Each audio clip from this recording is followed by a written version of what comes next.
আসসালামু আলাইকুম। Hello everyone. আশা করছি সবাই ভালোই আছেন। তো আজকে আমি ডেটা কমিউনিকেশনের একটা গুরুত্বপূর্ণ চ্যাপ্টার নিয়ে কথা বলবো। সেটা হচ্ছে ডেটা এন্ড সিগন্যালস। আমরা যে বইটা ফলো করব সেই বইটা হচ্ছে আপনার data communication and networking 4th edition, যেটার রাইটার হচ্ছে আপনার Forouzan. All credits goes to ফুরোজেন।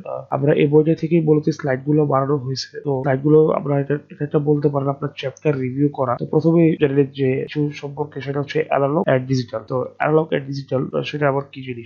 যেটা আপনার দুই ধরনের হয় সাধারণত, একটা হচ্ছে অ্যানালগ এবং একটা হচ্ছে ডিজিটাল। অ্যানালগ যেটা রিফার্স করে আপনার, অর্থাৎ অ্যানালগ ডেটা নেয় আপনার কন্টিনিউয়াস, অ্যানালগ ডেটা আপনার কন্টিনিউয়াস হয়। অন্যদিকে ডিজিটাল ডেটা সেটা আপনার হয় ডিজিটাল। অ্যানালগ ডেটা যেহেতু আপনার কন্টিনিউয়াস, অ্যানালগ ডেটা আপনার কন্টিনিউয়াস ভ্যালুস দিতে পারবে। অন্যদিকে digital data take or discrete values, অর্থাৎ ডিজিটাল ডেটা আপনার নির্দিষ্ট কিছু ভ্যালু নিয়ে কাজ করতে পারে। তো এটা আগের স্লাইডে আমরা আলোচনা করছি যে data can be analogue or digital. Analogue data আর কন্টিনিউয়াস, অন্যদিকে digital data have discrete states and take discrete values. তো সিগন্যাল একটু কথা বলবো যে সিগন্যাল কি। সিগন্যাল হচ্ছে যে can be analogue or digital. Signal আপনার অ্যানালগ ও ডিজিটাল হতে পারে। ডেটার মধ্যে অ্যানালগ ডেটা আর ডিজিটাল ডেটা। অন্যদিকে সিগন্যাল হচ্ছে আপনার analogue signal or digital signal. তো analogue signal can infinite number of values in a range, অর্থাৎ অ্যানালগ সিগন্যাল আপনার ইনফিনিট সংখ্যক আপনার নাম্বার ভ্যালু দিতে পারে নির্দিষ্ট রেঞ্জের ভিতর। অন্যদিকে digital signals can have only a limited number of values. সেটা হচ্ছে যে আপনার ডিজিটাল সিগন্যালটা আপনার নির্দিষ্ট কিছু ভ্যালু দিয়ে থাকে। তো আমরা যদি এটা কম্পারিজন করি যে অ্যানালগ ডেটা যদি দেখি যে এই ছবিটা হচ্ছে আপনার অ্যানালগ ডেটা, আর অন্যদিকে এই ছবিটা হচ্ছে আপনার ডিজিটাল সিগন্যাল। সরি, এই ছবিটা হচ্ছে অ্যানালগ সিগন্যাল এবং এই ছবিটা হচ্ছে আপনার ডিজিটাল সিগন্যাল। তো অ্যানালগ সিগন্যাল যে আপনার কন্টিনিউয়াস হয় সেটা আমরা দেখেই বুঝতে পারতেছি যে এটা কন্টিনিউয়াস মান নিতে নিতে তারা আগাচ্ছে। অন্যদিকে ডিজিটাল সিগন্যালটা আপনার নির্দিষ্ট। তো পরবর্তীতে এখানে লেখা আছে যে data communication common use periodic analogue signals and non periodic digital signals. তো আমরা ডেটা কমিউনিকেশনে সাধারণত পিরিয়ডিক অ্যানালগ সিগন্যাল আর non periodic analogue signal digital signal এই দুইটা নিয়ে আলোচনা করব। তো পরবর্তীতে যাই যে পিরিয়ডিক অ্যানালগ সিগন্যাল এই জিনিসটা কি, বা এই টপিকসটা। Periodic analogue signals can be classified as simple and composite. অর্থাৎ আপনার পিরিয়ডিক অ্যানালগ সিগন্যালকে আপনি দুইটা ভাগে ভাগ করতে পারেন, একটা হচ্ছে সিম্পল আর একটা হচ্ছে আপনার কম্পোজিট। তো simple periodic analogue signal a sine wave cannot be decompose into simple signal. তো এটা সিম্পল পিরিয়ডিক অ্যানালগ সিগন্যাল, যেটাকে আপনার সাইন ওয়েভ, সেটাকে আপনি কখনো ডিকম্পোজ করতে পারবেন না। ডিকম্পোজ মানে হচ্ছে আপনি সেটাকে কখনো ভাঙতে পারবেন না বা ডিকম্পোজ করতে পারবেন না। সিম্পলার সিগন্যাল, অর্থাৎ আপনার সিম্পল যে সিগন্যাল, একটা সিগন্যালকে আপনি কখনো ভেঙে সেখানে কিছু নরমাল বা সিম্পল সিগন্যাল আপনি বিভক্ত করতে পারবেন না। অন্যদিকে a composite periodic analogue signal is composed of multiple sine wave, অর্থাৎ a composite periodic signal analog signal কতগুলো মাল্টিপল সাইড ওয়েভ নিয়ে থাকে। আমরা যদি মাল্টিপল সাইড ওয়েভ নিয়ে থাকে এই জিনিসটা যদি যাই, তাহলে চলুন শুরু করা যাক। তারপর আমরা একটা রেখা নিলাম। তো এই রেখাতে আমরা যদি বলি এটা একটা সিগন্যাল আঁকি, সেটা কিনা আমরা সাইড ওয়েভ, এটা একটা সাইড ওয়েভ। আমরা যদি আরো একটা সিগন্যাল আঁকি, যেমন এখান থেকে, এটা হচ্ছে আপনার কম্পোজিট, অর্থাৎ এটাকে আপনার অনেকগুলো মাল্টিপল সাইড ওয়েভ সিগন্যালের সমন্বয়ে আপনি বলতে পারেন। তো এটা ওরা এখানে বলছে যে multiple a composite periodic analogue signal is composed of multiple sine waves. তো এটা যে একটা সাইড ওয়েভ, এটা একটা নরমাল সাইড ওয়েভ বলা চলে। এখন আসি আরেকটা টপিকস নিয়ে কথা বলবো, সেটা হচ্ছে আপনার ফ্রিকোয়েন্সি আর পিরিয়ড নিয়ে। আমরা এই সূত্রটার সাথে সবাই কম বেশি পরিচিত।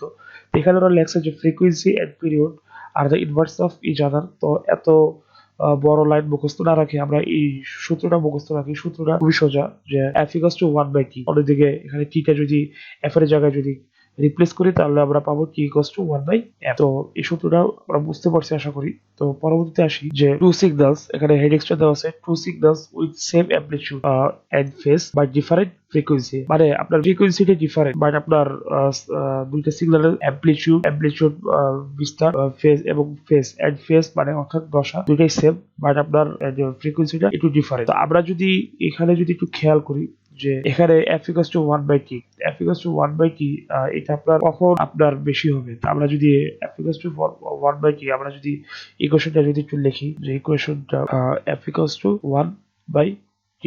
এখন কথা হচ্ছে আমরা যদি f এর মান 1/20 বসাই তাহলে আমরা পাবো 0.20। অন্যদিকে আমরা যদি f এর মান 1/10 বসাই তাহলে পাবো আমরা 0.10। অর্থাৎ আমরা যখন t এর মান বাড়াবো তখন আমাদের ফ্রিকোয়েন্সিটা কম আসবে, যেটা কিনা আমরা এখানে দেখতে পারতেছি যে যখন আমরা t এর মান বাড়াবো, অর্থাৎ যখন আমরা t এর মান বাড়াবো তখন আমাদের ফ্রিকোয়েন্সিটা আমাদের কম আসবে, অন্যদিকে যখন আমরা টি এর মান কমাবো তখন আমাদের ফ্রিকোয়েন্সিটা বেশি আসবে। এটা আমাদের বুঝতে পারতেছি। তো আমরা যদি পরবর্তী স্লাইডটা আবার যাই, যে যখন আমাদের এখানে লেখছে যে 12 পিরিয়ডস ইন 1 সেকেন্ড, অর্থাৎ 1 সেকেন্ডে 12 পিরিয়ডস হয়। তো তো যখন আমাদের 12 পিরিয়ডসটা হচ্ছে, যে আমাদের যখন পিরিয়ডের সংখ্যা বাড়াচ্ছি, অর্থাৎ টি এর মান যখন আমরা বাড়াচ্ছি তখন আমাদের ফ্রিকোয়েন্সিটা কম আসতেছে। তো অন্যদিকে যখন আমরা টি এর মানটা কমাচ্ছি তখন আমাদের ফ্রিকোয়েন্সিটা বেশি আসতেছে। তো এখানে কিছু কনভার্সনস আছে আপনার unit of period and frequency. এই জিনিসগুলো মুখস্থ করে রাখবেন। মুখস্থ করে রাখলে আপনাদের পরীক্ষার হলে এবং ক্যালকুলেশন করতে একটু সুবিধা হবে। তো তাহলে আমরা একটা ম্যাথে আসি, ম্যাথটা সলভ করি। যে এখানে লেখছে যে the power we use at home has a frequency of 60 hertz. The period of this sine wave can be determined as, তো আমাদের পিরিয়ড বা পর্যায়কাল নিয়ে আমরা একটা সূত্র জানি, t equals to 1 by f equals to 1 by এখানে 60 হার্টজ। তো 60 হার্টজ লিখছি আমরা। তো 60 হার্টজ লিখলে আমাদের টোটাল আসে কত? 60 হার্টজ লিখলে আমাদের আসে যে 0.0166। এখন কথা হচ্ছে আমরা যদি সেটাকে যদি মিলি সেকেন্ডে নিতে চাই তাহলে আমাদের 10^3 দিয়ে গুণ করতে হবে। 10^3 দিয়ে কেন গুণ করতে হবে? এখানে যদি আমরা যদি নর্মালি দেখি যে 1 সেকেন্ড আছে, তো 1 সেকেন্ডে হচ্ছে যে আপনার 10^-3, অর্থাৎ কিন্তু আমরা যখন সেকেন্ড থেকে যখন আমরা মিলি সেকেন্ডে নেব তখন আমাদের 10^-3 দিয়ে ভাগ করতে হবে। অর্থাৎ 10^-3 মানে হচ্ছে উপরে যদি কনভার্ট দিয়ে যায় তাহলে আমাদের 10^3 মিলি সেকেন্ড। তো টোটাল আমাদের আসে ক্যালকুলেশন করলে 16.6 মিলি সেকেন্ড। এখন আমরা আরেকটা মেথে যাই, যে এখানে লেখছে যে এক্সপ্রেস এখানে লেখছে express period of 100 ms in microseconds। আচ্ছা, তো from table 3.1 we find the equivalence of 1 ms in 10^-3 seconds, and 1 second is 10^-6 microsecond. We make the following substitution. তো টেবিল 3.1 বলতে এই টেবিলটাকে বোঝানো হয়েছে। তো সেখান থেকে ওরা এই ম্যাথটা করছে। তো ম্যাথটাতে যদি আমরা দেখি যে 100 ms, 100 ms মানে 100 মিলি সেকেন্ড। মিলি সেকেন্ডটাকে আমরা মাইক্রো সেকেন্ডে নেবে। তো ফার্স্টে 100 মিলি সেকেন্ড থেকে আপনার ডিসি সেকেন্ডটাকে আপনার সেকেন্ডে নিছে। তো মিলি সেকেন্ডকে যদি আমাদের সেকেন্ডে নিতে হয় তাহলে আমাদের 10^-3 দিয়ে গুণ করতে হবে, সেটা কিনা ওরা করছে। তো পরবর্তীতে যখন 10^-3 10^-3 কে সেকেন্ডে ছিল, সেকেন্ড থেকে যখন আমাদের আবার মাইক্রো সেকেন্ডে নিছে তখন আমাদের আবার 10^6 দিয়ে গুণ করতে হবে। তো এখানে লেখছে 10^6। এখন কথা হচ্ছে এখানে 10 স্কয়ার কেন লেখলো? এখানে লেখছে আমাদের কত? এখানে লেখছে আমাদের 100, অর্থাৎ 100 মানে কত? আমরা 100 কে কি লিখতে পারি না যে 10 স্কয়ার? সো সেখানে এরকম ভাবে লেখছে যে 10 স্কয়ার ইনটু 10^-3 ইনটু 10^6, টোটাল আসে আমাদের ক্যালকুলেশন করলে 10^5 মাইক্রোসেকেন্ড। এখন আমরা পরবর্তী স্লাইডে যাই। পরবর্তী স্লাইডে এখানে লেখছে যে the period of a signal is 100 ms. What is its frequency in kilohertz? অর্থাৎ আমাদেরকে একটা সিগন্যাল দিছে 100 ms, তো সেই ফ্রিকোয়েন্সিটাকে আপনার কিলোহার্টজে দিয়ে দেখাতে হবে। তো ফার্স্ট আমাদেরকে কি করতে হবে? 100 মিলি সেকেন্ড। তো ফার্স্ট আমাদের 100 মিলি সেকেন্ডটাকে সেকেন্ডে দিতে হবে। তো 100 মিলি সেকেন্ডকে সেকেন্ডে দিতে হলে কি করতে হবে? আমরা আগেই দেখছি 10^-3 দিয়ে গুণ করতে হবে। 10^-3 দিয়ে গুণ করলে আসে 10^-1, আর 10^-1 এটা 10^- আমরা দেখি যে এখন 10^-1 কিভাবে আসলো এটা। তো 100 ইন্টু 10^-3 আগে আমরা একটু ক্যালকুলেশন করি। 100 ইন্টু 10^-3 এখানে ছিল আপনার 100 ইন্টু 10^-3। এখন আমরা 100 কি লিখতে পারি না 10 স্কয়ার? আর কথা হচ্ছে 10 স্কয়ার ইন্টু 10^-3। তো এখন কথা হচ্ছে এই দুইটাকে যদি আমরা ইকুয়েশন সলভ করি, গুণ করি, তাহলে আমাদের আসবে কত? 10^-1। এটাই হচ্ছে আমাদের অ্যান্সার, 10^-1 সেকেন্ড। সেকেন্ডে আসলো, এবং সেকেন্ডে আসার পর সেই f equals to 1/3 তে আমরা সেই ভ্যালুটা বসাই দিছি। তো 10^-1 সেটা যদি আমাদের উপরে চলে যায় তাহলে চলে আসবে 10 হার্টজ। তো 10 হার্টজকে যদি আমরা এখন যদি কিলো হার্টজে নেই, কিলো হার্টজে নিতে গেলে আমাদেরকে কি করতে হবে? 10^-3 দিয়ে গুণ করতে হবে। তো 1 হার্টজ ইন্টু 10^-3 কিলো হার্টজ। আমরা যদি এই চার্টটা যদি আবার খেয়াল করি, এই চার্টটা যদি আবার খেয়াল করি যে কিলো হার্টজ, তাহলে 10^3 দিয়ে আপনার কিলোহার্টজ থেকে কিলোহার্টজ থেকে যদি আমরা হার্টজে নিই তাহলে আমাদের হবে 10⁻³ হার্টজ। তো এখন আমাদের আছে হার্টজ, সেটাকে নিতে হবে কিলোহার্টজ, তাহলে আমাদের 10⁻³ দিয়ে ভাগ করতে হবে। 10⁻³ দিয়ে ভাগ করলে উপরে যদি যায় তাহলে হবে আমাদের 10⁻³ কিলোহার্টজ। ক্যালকুলেশন করলে আসে আপনার 10⁻² কিলোহার্টজ। এখন আমরা পরবর্তী স্লাইডে যাই। এখানে একটা লাইন লেখছে যে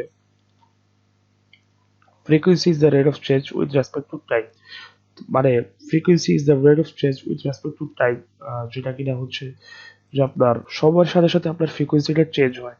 তো changes in a short span of time means high frequency, অর্থাৎ এখানে শর্ট স্পেড অফ টাইম বলতে বোঝাচ্ছে আপনার যেটা কিনা কম সময় আপনার ফ্রিকোয়েন্সিটা হাই থাকে।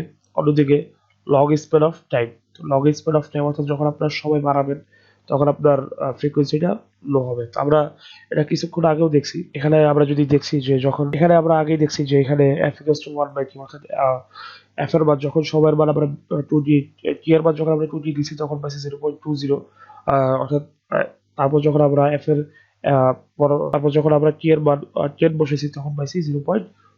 তো দুইটাই বসেছি তো দুইটার ভিতর দেখতে পারলাম যে যখন আমরা সময়ের মান অর্থাৎ t এর মান কমাইছি তখন আমরা রেজাল্টটা বেশি পাইছি, অর্থাৎ 0.10, যেটা কিনা আপনার 0.20 থেকে বড়। তো পরবর্তী স্লাইডে যাই। তো এখানে লেখছে একটা লাইন যে if a signal does not change at all it's frequency is 0, অর্থাৎ যদি আপনার একটা সিগন্যাল কোনো চেঞ্জ না আসে, কোনো যদি চেঞ্জ না হয় তাহলে সেটার ফ্রিকোয়েন্সি ইজ 0।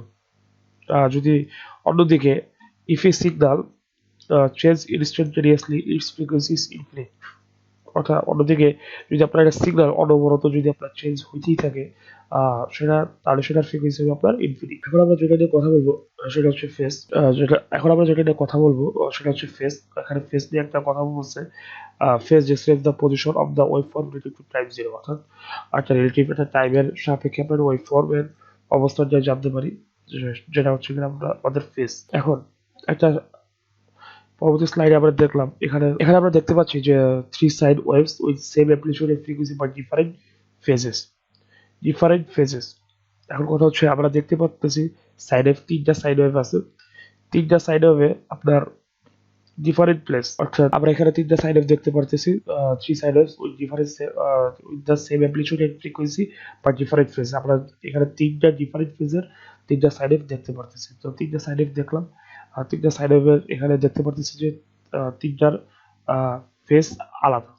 একটা 0 থেকে শুরু হয়েছে, একটা আবার 90 ডিগ্রি আগে থেকে শুরু হয়েছে, আর একটা আবার 180 ডিগ্রি অক্ষ থেকে 180 ডিগ্রি আগে থেকে শুরু হয়েছে। এখন কথা হচ্ছে এখন আমরা একটা ম্যাথ সলভ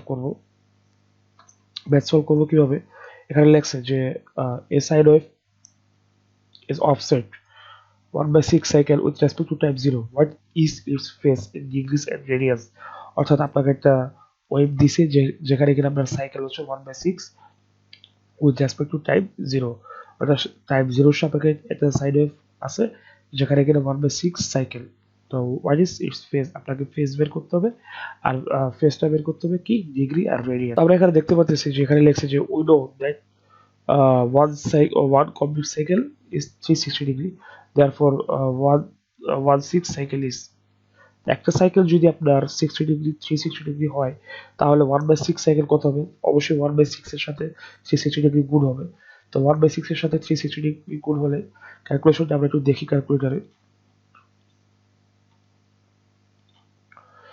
তো 360 ডিগ্রি কে যদি আমরা 6 দিয়ে ভাগ দিই, 6 দিয়ে ভাগ দিলে আমরা পাবো 60। তো 60 ডিগ্রি আমরা পাইছি। এখন 60 ডিগ্রিকে আমরা কি করব, রেডিয়ানে দেব। তো 60 ডিগ্রিকে যদি আমরা রেডিয়ানে দেই তাহলে পাবো দেখি একটু।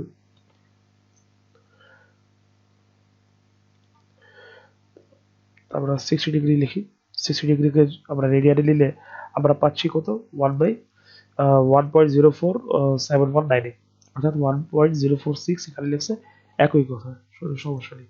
তো পরবর্তীতে আমরা একটা জিনিস নিয়ে কথা বলবো, সেটা হচ্ছে আপনার ওয়েভলেন্থ এন্ড পিরিয়ড। এখানে ওয়েভলেন্থ বলতে কি বোঝায়, ওয়েভলেন্থ বলতে বোঝাচ্ছে আপনার এখানে যদি আমরা খেয়াল করি বইটাতে যদি আমরা যাই, আমরা যদি বইতে যাই তাহলে আমরা ওয়েভলেন্থের একটা সংজ্ঞা পাবো, একটা লাইন পাবো, সেটা হচ্ছে আপনার wavelength is another characteristics of a signal traveling through a transmission transmission medium, অর্থাৎ ওয়েভলেন্থ ইজ অ্যানাদার একটা ক্যারেক্টারিস্টিক্স আমরা দেখায় সাইন ওয়েভের। এখানে একটা সিঙ্গেল সাইন ওয়েভ, তো এটা একটা ওয়েভের লেন্থ বোঝাচ্ছে। তো পরবর্তীতে এখন আমরা আসি time domain and frequency domain. Time domain and frequency domain জিনিসটা কি? টাইম ডোমেইন বা ফ্রিকোয়েন্সি ডোমেইন, আমরা যদি এখানে আসি যে টাইম ডোমেইন, এখন আমরা আলোচনা করব টাইম ডোমেইন ফ্রিকোয়েন্সি ডোমেইন। তো time domain and frequency domain এই দুইটা জিনিস কি, বা দুটা টপিকস বা দুটা পয়েন্ট কি? তো টাইম ডোমেইন হচ্ছে আপনার সিগন্যাল দ্বারা মূলত এই ডোমেইনটা প্রকাশ করা হয়, sine wave, normal sine wave signal দ্বারা।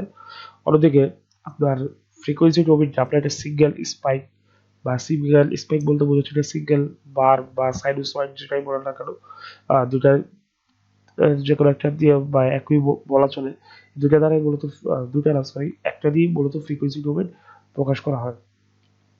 তো দুইটাই সেম সিগন্যাল, আমরা দেখতে পারতেছি এটার পিক ভ্যালু 5 ভোল্ট, এটার পিক ভ্যালু 5 ভোল্ট, বাট দুইটার একটু আলাদা আছে, মানে দুইটা একটা হচ্ছে টাইম ডোমেইন ফার্স্ট উপরেরটা, নিচেরটা হচ্ছে আপনার the time domain and frequency domain of three sine waves.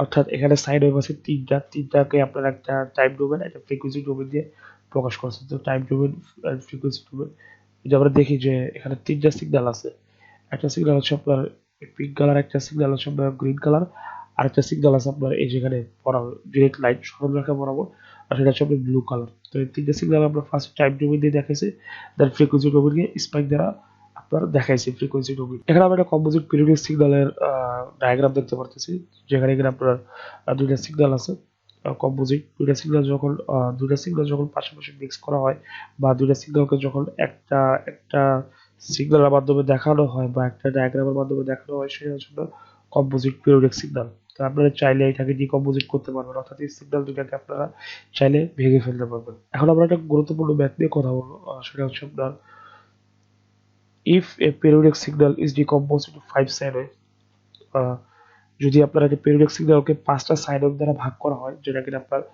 100, 300, 500, 700 and 900, what is its bandwidth? Draw the spectrum assuming all the components have a maximum amplitude of 10 volt. তো কথা হচ্ছে আপনার bandwidth কি, অর্থাৎ আপনার ব্যান্ডউইথ হচ্ছে আপনার যতগুলো ফ্রিকোয়েন্সি আছে সবগুলো ফ্রিকোয়েন্সির highest frequency and lowest frequency আপনার বিয়োগফল বা দুইটার ডিফারেন্স বলতে পারেন, অর্থাৎ হাইয়েস্ট ফ্রিকোয়েন্সি এন্ড লোয়েস্ট ফ্রিকোয়েন্সির ডিফারেন্সটাই হচ্ছে আপনার ব্যান্ডউইথ। আমরা যদি খেয়াল করি হোয়াট ইজ ইস ব্যান্ডউইথ, তো এখানে লেখছে let F H be the highest frequency, অর্থাৎ এফ এস বলতে হাইয়েস্ট ফ্রিকোয়েন্সি বুঝেছে এন্ড এফ এল বলতে বুঝেছে lowest frequency and B the bandwidth, then B equals to F H equals to F L, অর্থাৎ 900 minus 100 equals to 800, অর্থাৎ 900 থেকে এখানে যদি আমরা খেয়াল করি, এখানে চারটা সিগন্যাল চারটা ফ্রিকোয়েন্সি দেওয়া আছে। তো হাইস্ট ফ্রিকোয়েন্সি হচ্ছে আপনার 900, 900, আর লোয়েস্ট ফ্রিকোয়েন্সি হচ্ছে আপনার 100, তো দুটার ডিফারেন্স হচ্ছে আপনার 800। তো the spectrum has only 5 specs। তো এখানে আমরা যেহেতু পাঁচটা স্পাইক বা সরি পাঁচটা, এখানে যেহেতু আপনার পাঁচটা ফ্রিকোয়েন্সি দেওয়া আছে, তার মানে আপনার স্পেক সংখ্যা হবে পাঁচটা। তো আমরা যদি দেখি যেখানে লাগছে যে 100, 300, 500, 700, 900, পাঁচটা স্পেক দেওয়া আছে, পাঁচটা স্পেক এখানে দেওয়া আছে 10 ভোল্ট। কেন দেওয়া আছে 10 ভোল্ট? বিকজ অফ কোশ্চেন উল্লেখ করে দেওয়া আছে যে all components have a maximum amplitude are 10 volt, অর্থাৎ পাঁচটা ফ্রিকোয়েন্সিরই ম্যাক্সিমাম অ্যামপ্লিটিউড হবে আপনার এখানে 10 ভোল্ট। দ্যাটস ওয়াই এখানে 10 ভোল্ট দিছে, আর ব্যান্ডউইথটা দেখাচ্ছে এখানে 900 minus 100 equals to 800। দেন আমরা আরেকটা ম্যাথ সলভ করি। এখানে লিখছে যে a periodic signal has a bandwidth of 20 hertz, the highest frequency is 60 hertz, what is the lowest frequency? এখন draw the spectrum if the signal contains all frequency of the same amplitude। তো এখানে কথা হচ্ছে যে highest frequency দেওয়া আছে আর ব্যান্ডউইথটা দেওয়া আছে, তো আমরা লোয়েস্ট ফ্রিকোয়েন্সি বের করতে পারবো। যে আমরা ব্যান্ডউইথের ইকুয়েশন জানি যে হাইয়েস্ট ফ্রিকোয়েন্সি থেকে লোয়েস্ট ফ্রিকোয়েন্সি বাদ দিলেই যেটা পাবো সেটা হচ্ছে আমাদের ব্যান্ডউইথ। এখন কথা হচ্ছে আমাদের ব্যান্ডউইথ দেওয়া আছে আর দেওয়া আছে কি হাইয়েস্ট ফ্রিকোয়েন্সি। তো হাইয়েস্ট ফ্রিকোয়েন্সি যদি দেওয়া আছে, তো এখন আমরা ব্যান্ডউইথ থেকে সেটা বিয়োগ করবো, বিয়োগ করলে যেটা পাবো সেটা হবে আমাদের লোয়েস্ট ফ্রিকোয়েন্সি। এখন ব্যান্ডউইথ দেওয়া আছে আমাদের কত, 60 হার্টজ। ব্যান্ডউইথ দেওয়া ব্যান্ডউইথ দেওয়া আছে 20 হার্টজ। তো 20 হার্টজ দেওয়া আছে এন্ড হাইয়েস্ট ফ্রিকোয়েন্সি দেওয়া আছে 60 হার্টজ। তো 60 থেকে যদি আমরা 20 বিয়োগ করি তাহলে আবার পাবো কত, 40 হার্টজ। তো স্পেকট্রাম অল দেন আমরা একটা স্পেক দ্বারা সেটাকে প্রকাশ করবো, অর্থাৎ ফ্রিকোয়েন্সি ডোমেইন দ্বারা সেটাকে প্রকাশ করবো। এখানে লেখা আছে যে 40 থেকে 60, এখানে 40, 41, 42। এখানে কথা হচ্ছে এখানে 40, 41, 42 কেন হলো? এখানে লেখা আছে যে draw the spectrum if the signal contains all frequency, অর্থাৎ আপনাকে একটা স্পেকট্রাম আঁকতে হবে অথবা একটা ডায়াগ্রাম আঁকতে হবে যেখানে আপনার সবগুলো ফ্রিকোয়েন্সি ডোমেইন থাকবে, অর্থাৎ ফ্রিকোয়েন্সি গুলো থাকবে। এখানে 60 হার্টজ, 60 হার্টজ পাইছি হাইস্ট ফ্রিকোয়েন্সি, আর লোয়েস্ট ফ্রিকোয়েন্সি আমরা ক্যালকুলেশন করে পেয়েছি 40 হার্টজ, তার মানে 40 থেকে 60 হবে, দ্যাটস ওয়াই 40, 41, 42 বাকিগুলো এখানে আছে, এখানে ওরা লেখেনি। আর দেন আছে 58, 59, 60।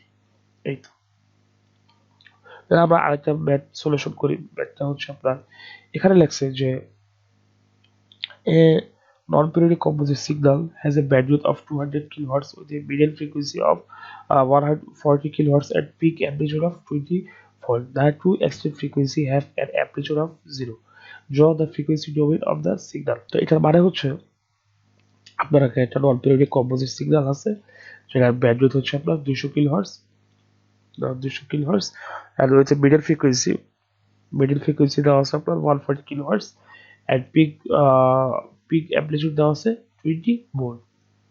অর্থাৎ আমি যদি এটা যদি একটু ড্র করে দেখাই, আমাদের একটা ফ্রিকোয়েন্সি দেওয়া আছে, আমাদের এখানে বলছে যে middle frequency bandwidth of 200 kilohertz, অর্থাৎ দুটো ফ্রিকোয়েন্সির মধ্যকার যদি ব্যান্ডউইথ যদি আমরা কল্পনা করি, এটাকে যদি এটাকে যদি আমরা ব্যান্ডউইথ কল্পনা করি, সাপোজ মনে করলাম এখানে আপনার একটা ভ্যালু আছে আর এখানে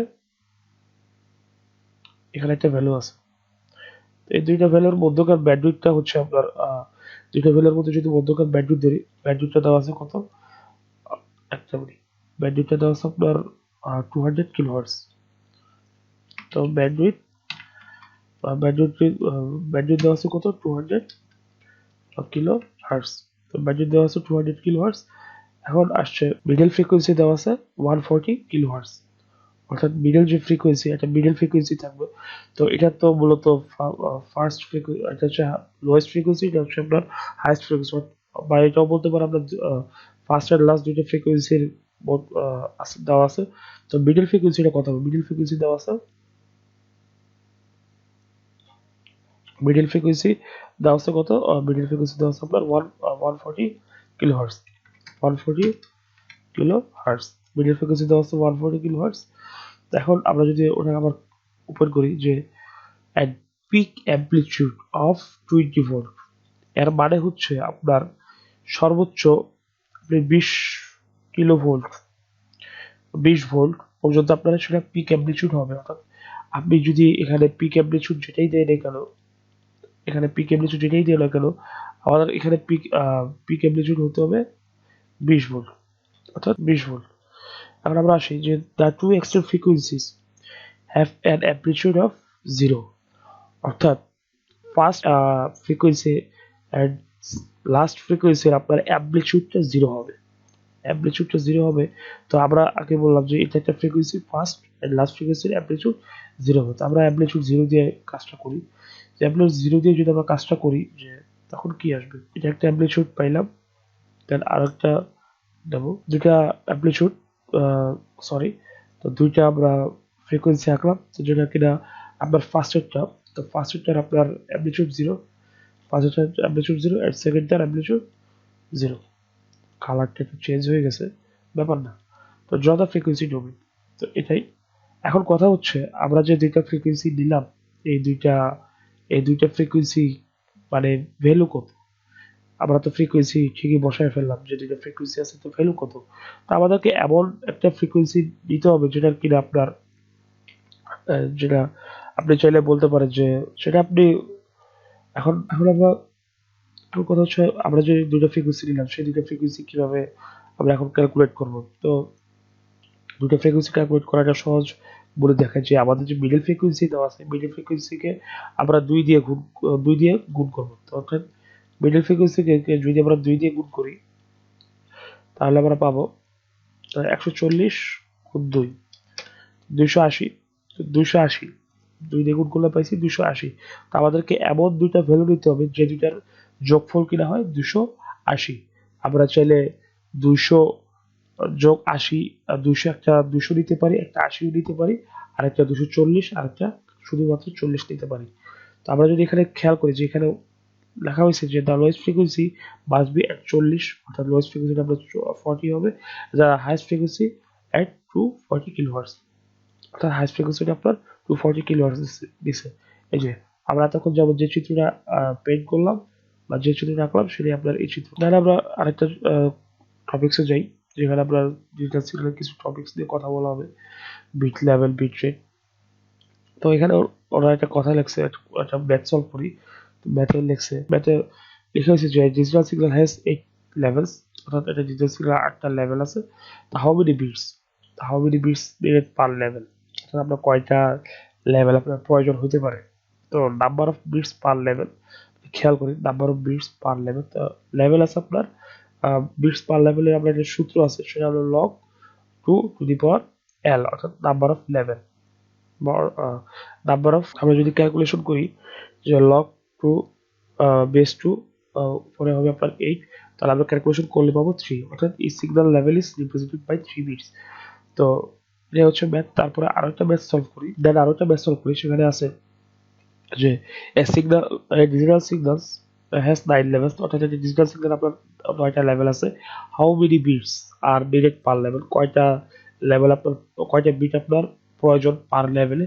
we calculate the number of bits by using formula, ঠিক আছে, একটা ফর্মুলা ইউজ করে আমরা করবো সেটা।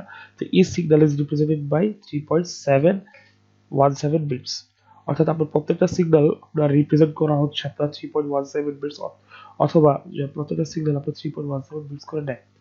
However, this answer is not realistic, অর্থাৎ এই অ্যান্সারটা আপনার নট রিয়েলিস্টিক, সেটা রিয়েলিস্টিক নাও হতে পারে। The number of 6 bits, the number of 6 bits send per 6% per level need to be an integer of 2। এর মানে হচ্ছে যে দ্য নাম্বার অফ বিটস যেটা কিনা send per level to be an integer, অর্থাৎ আমরা যে বিটগুলা পাস করবো সে পার লেভেলে, প্রত্যেকটা লেভেলে সেটা ইন্টিজার হইতে পারে, ইন্টিজার, এবং সেটা পাওয়ারও হইতে পারে, পাওয়ার অফ 2, যদি পাওয়ার আকারও থাকতে পারে। তো ফর দিস এক্সাম্পল ওরা আরেকটা এক্সাম্পল দিছে, কোশ্চেনের ভিতরে আরেকটা নর্মাল এক্সাম্পল দিছে, সেটা হলো যে for this example 4 bits can represent 1 level, অর্থাৎ এটাও এমন হইতে পারে যে চারটা বিট একটা লেভেলকে রিপ্রেজেন্ট করতেছে। তো সলিউশনটা দেখি যে assume we needed to download text documents at the rate of 100 pages। আমরা ধরে নিলাম যে প্রতি মিনিটে একটা 100 পেজ প্রিন্ট করতে পারে, টেক্সট ডকুমেন্ট বলেন বা পেজ বলেন। What is the requirement of the channel. তো ওনারা লেখছে যে সলিউশনে লেখা হয়েছে যে a page is an average of 24 lines with 80 characters, অর্থাৎ একটা পেজে সাধারণত 24 অর্থাৎ 24টা লাইন থাকে, এবং সেখানে থাকে 80টা ক্যারেক্টার ইন ইচ লাইন, এবং প্রত্যেকটা লাইনে 80টা ক্যারেক্টার থাকে। তো লাইন আছে, পেজ আছে কয়টা, 100টা, 100 ইন্টু লাইন আছে কয়টা, 24টা, ক্যারেক্টার আছে কয়টা, 80। এখন আমরা একটা ম্যাথ নিয়ে সলভ করবো, সেটা হচ্ছে যে এখানে লেখছে যে একটা question, assume we need to download text documents at the rate of 100 pages per minute, অর্থাৎ আমাদেরকে পার মিনিটে 100 পেজ ডাউনলোড করতে হয়। What is the required bit from the channel, কি পরিমাণ বিটের প্রয়োজন। এখানে আগেই লেখা হয়েছে যে সলিউশনে a page is an average of 24 lines with 80 characters, অর্থাৎ আপনার একটা পেজে 24টা লাইন থাকে, যেখানে আপনার 80 character. If we assume that one character requires 8 bit, আপনার প্রত্যেকটা ক্যারেক্টার 8 বিট লাগে, তাহলে বিট রেটটা কত হবে। বিট রেটটা হচ্ছে আপনার আছে কয়টা পেজ, 100টা পেজ, লাইন কয়টা, 24টা, কয়টা করে ক্যারেক্টার, 80টা করে ক্যারেক্টার। তো এক বিটে বিটস আছে কয়টা, 8টা করে বিটস আছে, তাহলে বিট রেট কত হবে, টোটাল আসছে আপনার 166.0 বিপিএস। আচ্ছা, তো বিপিএস থেকে আপনার এমবিপিএস এ কনভার্ট করলে, অর্থাৎ আপনাকে বিপিএস আছে, তো বিপিএস কে একবার যদি ভাগ করি তাহলে কি আসে দেখি আমরা।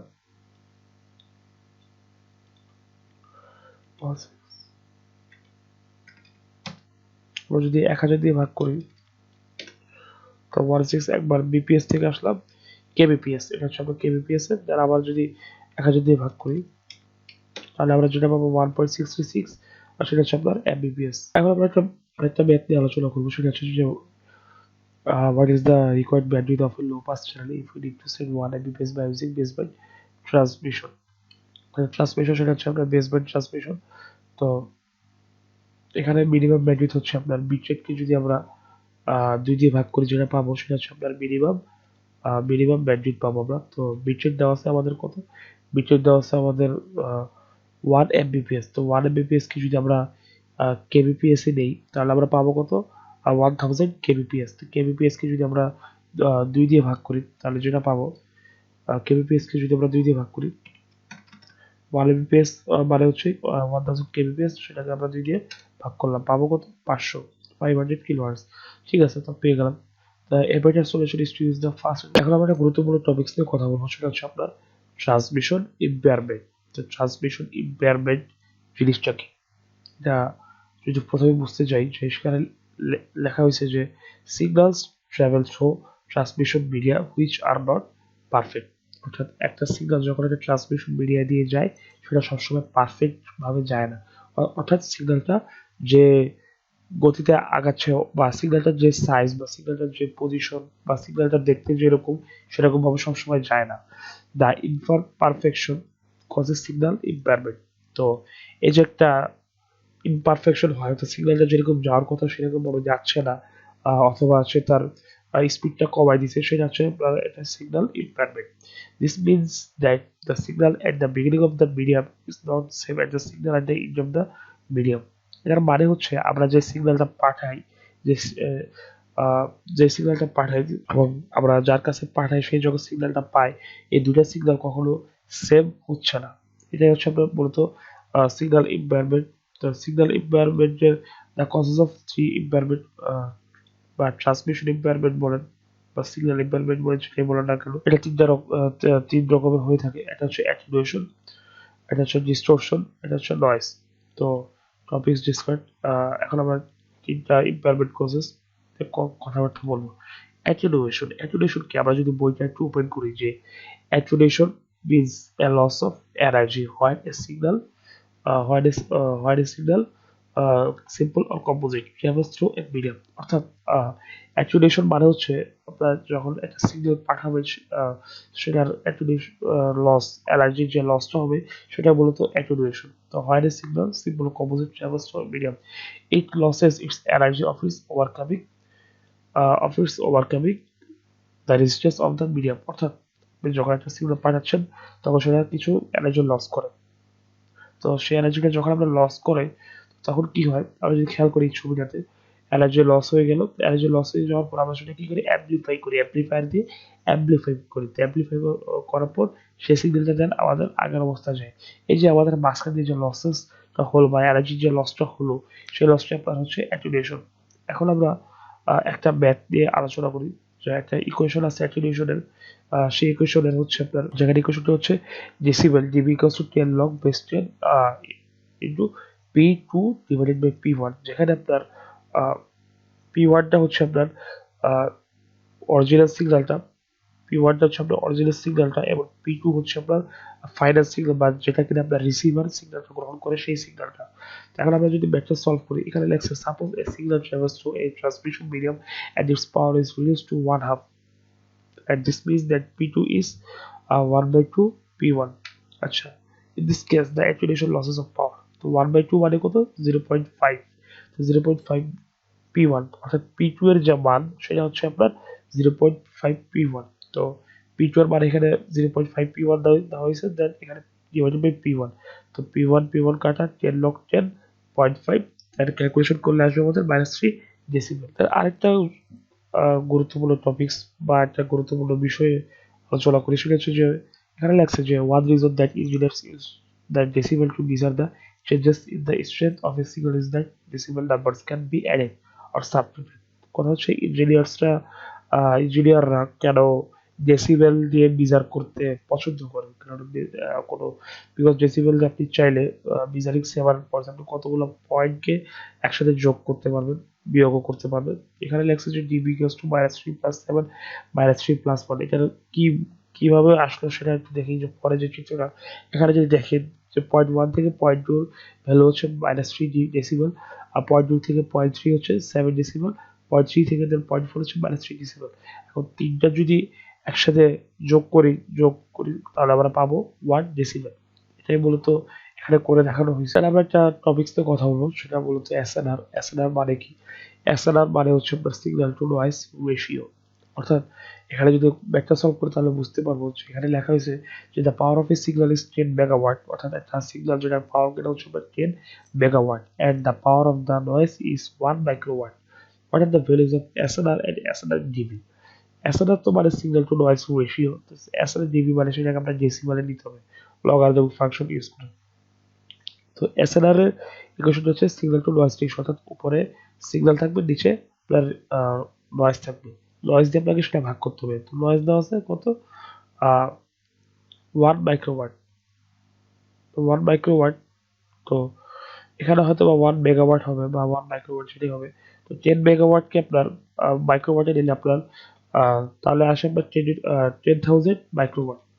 আর এটা হবে আপনার 10 মেগাওয়াট। না না, এখানে আপনার 10 মেগাওয়াটকে যদি আমরা মাইক্রোওয়াটে নিই তাহলে হবে 10,000 মাইক্রোওয়াট, আর এটা হবে আপনার 1 মাইক্রোওয়াট, বাট এখানে ক্যালকুলেশনে এম ডাব্লিউ লেখছে, এটা আপনার হবে মাইক্রোওয়াট হবে।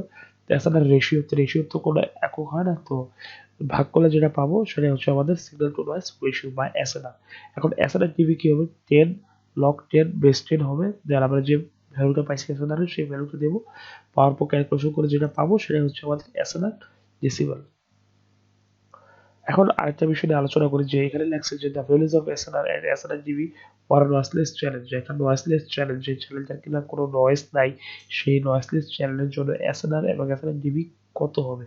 তো এসএনআর জানি কত, signal power divided by noise power বা সিগন্যাল টু নয়েজ রেশিও। তো নয়েজ যদি 0 করে দিই তাহলে তো সেটা আমাদের ইনফিনিট সাইন আসবে বা অসংজ্ঞায়িত সাইন আসবে।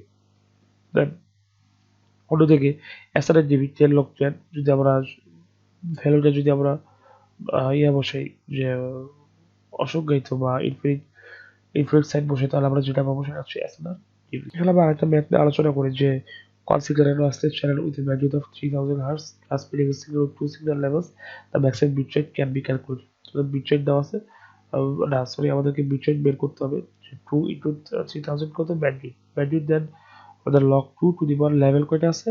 2 signal levels। তার মানে আমাদের 2 signal levels ক্যালকুলেশন করলে পাবো আমরা কত? 6000 bps। এখন আমরা টপিকস নিয়ে কথা বলবো যে এখানে লেখা আছে যে a network with bandwidth of 10 mbps can pass only an average of 12,000 frames per minute, with each frame carrying an average 10,000 bits. What is the throughput of this network? তো থ্রুপুট জিনিসটা কি? থ্রুপুট সম্পর্কে জানি আগে। এখন আমরা একটা math আলোচনা করবো। তো সেখানে লেখছে যে a network with bandwidth of 10 mbps, অর্থাৎ একটা নেটওয়ার্ক যেটার bandwidth 10 mbps can pass only an average of 12,000 frames, যেটা কিনা আপনার 12,000 ফ্রেমস পাস করতে পারে কতটা? পার মিনিট, অর্থাৎ প্রতি মিনিটে আপনার 12,000